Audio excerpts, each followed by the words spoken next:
এই গবেষণা প্রতিবেদনে বলা হয়েছে যে গত বছরের অগাস্ট থেকে চলতি বছরের জুন পর্যন্ত 11 মাসে দেশে 471টি রাজনৈতিক সহিংসতায় 121 জন নিহত হয়েছেন।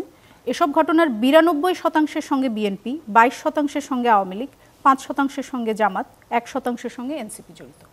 92% সঙ্গে বিএনপি।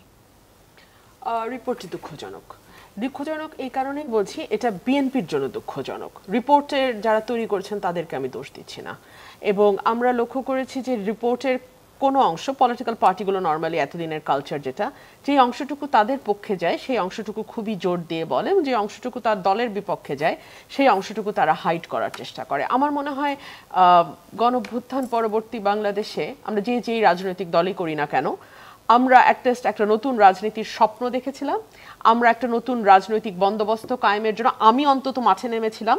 আমি আমার পলিটিক্যাল আইডেন্টিটিকে সরিয়ে রেখে বলছি, এবং আমি সেই মাঠে দাঁড়িয়ে বলেছিলাম যে আমি একজন নাগরিক হিসেবে আজকে এই মাঠে এসেছি। সো আমি রিপোর্টের কোনো অংশকে প্রেইজ করব আর কোনো অংশকে আমি ছুঁড়ে ফেলে দিব, ওই পলিটিক্স আমার মনে হয় পুরনো পলিটিক্স। সো 92% সহিংসতার সঙ্গে বিএনপি জড়িত। এটা বিএনপির জন্য একটা ওয়েক আপ কল, বিএনপিকে সেটা ওভাবেই দেখতে হবে। এবং সামনে নির্বাচন, আমরা জানি না আসলে নির্বাচনটি কবে হতে যাচ্ছে, বিকজ ফেব্রুয়ারি থেকে ডিসেম্বর টু জুন, এখানে একটা 6 মাসের লম্বা পিরিয়ড আছে। এই পিরিয়ডের মধ্যে কোন মাসে নির্বাচন হবে জানি না, এবং যতই দিন যাচ্ছে এই ধরনের রিপোর্ট কিন্তু আরো বিভিন্ন জায়গা থেকে আসবে। ঘোষণা আসতে পারে বলে আমরা শুনছি। সেটাও পারসেপশন আমাদের, আমরা জানি না ঘোষণা আসবে কিনা, আসলে তো দেখা যাক সেটা। বরং আজকে আমরা একটা স্ট্যাটাস দেখলাম একজন ইনফ্লুয়েন্সিয়াল উপদেষ্টার, যে 1-11 পদধ্বনি শোনা যাচ্ছে। সো তারপরে যদি কালকে আমরা নির্বাচনের একটি তারিখ পাই, সেই নির্বাচনটি আদৌ সেই তারিখ মতো হতে পারবে কিনা, হতে দেয়া হবে কিনা, ইত্যাদি ইত্যাদি অনেক প্রশ্ন। আমরা ওইটা একপাশে সরিয়ে রাখি আলোচনা, ওটা আমরা করবো পরে। বরং আমরা এখন এভাবে ধরি যে যদি সামনের আগামী বছরের 6 মাসের মধ্যে কোনো এক সময় নির্বাচন হয়, এবং এর মধ্যে এই ধরনের রিপোর্ট আসতে থাকে যে এত সহিংসতার সঙ্গে লার্জেস্ট পলিটিক্যাল পার্টি এবং মানে মোস্ট অ্যাসপায়ারিং পার্টি যে পাওয়ারে যাবে তাদের লোকজন জড়িত, সেটা এই পার্টির ইমেজ এবং পার্টির ভোটের জন্য ক্ষতিকর হবে। 1, 2 হচ্ছে বিএনপি তার 3 থেকে 4 হাজার নেতা কর্মীকে বহিষ্কার করেছে, কিন্তু তেমন কোনো ফলপ্রসূ সুফল তো এখনো মাঠে দেখা যাচ্ছে না। সেটিও রিপোর্টে বলা হয়েছে। আপনি বলার আগে সেজন্য আমি বললাম যে জানি এই কথাগুলো আসবে।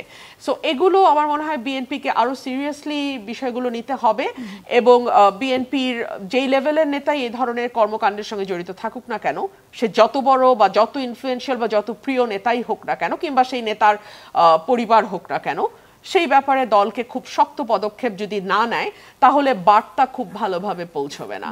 আপনি ইউনিয়ন বিএনপি বা ওয়ার্ড বিএনপির সভাপতিকে বহিষ্কার করে আপনি যে কোনো পজিটিভ ইম্প্যাক্ট ফেলতে পারবেন না, কার্যকর ইম্প্যাক্ট ফেলা যাবে না, it has already been proven. Now let's talk about that other portion, যেখানে বলা হচ্ছে যে সরকারি দল হিসেবে এনসিপির নাম আসছে। আমার মনে হয় যে কথাটা আমরা এত ভেগলি না বলে আমরা যদি একটু ক্রোনোলজিক্যালি দেখি যে কেন এই পারসেপশনটা তৈরি হয়েছে।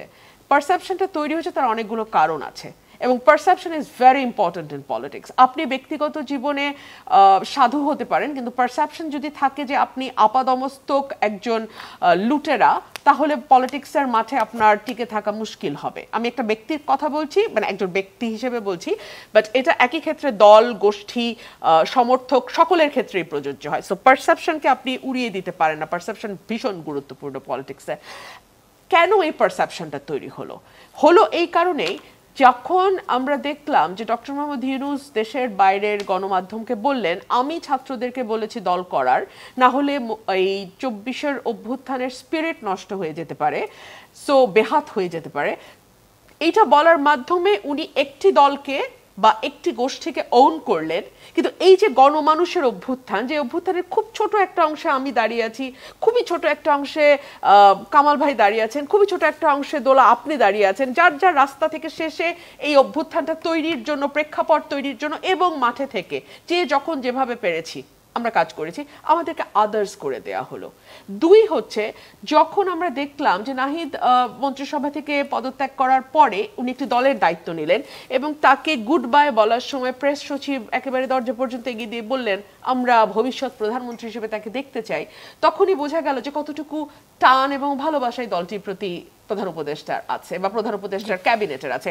3 হচ্ছে যখন প্রধান উপদেষ্টা মনের দুঃখে কিংবা যে কোনো কারণেই হোক পদত্যাগের মতন কঠিন সিদ্ধান্ত নেওয়ার জন্য মনস্থির করলেন বা বিষয়টি আলোচনার করা যেতে পারে বলে তিনি মনে করলেন, তিনি কিন্তু সকল রাজনৈতিক দলকে ডাকলেন না, ডেকে বললেন না যে আপনাদের এই এই এই এই এই এই অসহযোগিতার জন্য আমার মনে হচ্ছে যে আমি আমার ডিউটি ঠিকমতো পালন করতে পারছি না, so I want to get out of it. হতে পারে যে তিনি তো বলেছেন যে তার নিয়োগকর্তা হচ্ছেন ছাত্ররা। অ্যাবসলিউটলি। তো তাহলে তো ওই দেখেন ওই হোল স্কোয়ারে আমরা যাচ্ছি, ব্যাক টু দ্যাট। আরেকটা একটু আমরা সচিবালয় ঘিরে সমন্বয়কদের দেখতে পাচ্ছি। আমরা দেখতে পাচ্ছি একজন উপদেষ্টা যিনি ছাত্র প্রতিনিধি হিসেবে আছেন, তার এলাকায় নানান রকম নৃশংস কর্মকাণ্ডের অভিযোগ উঠছে। আমি একজন আইনজীবী হিসেবে তাকে দোষী বলছি না, আমি বলছি অভিযোগ উঠছে। এই অভিযোগের কোন রকম কোন তদন্ত, কোন রকম কোন জবাবদিহিতার মধ্যে তাকে আনা এখন পর্যন্ত আমরা সেটা দেখি না। তিনি এখন অফিশিয়ালি এনসিপির কেউ নন, কেউ নন, কিন্তু তিনি ছাত্র প্রতিনিধি এবং ছাত্র প্রতিনিধিদের প্ল্যাটফর্মটাই হচ্ছে এনসিপি, তাই না?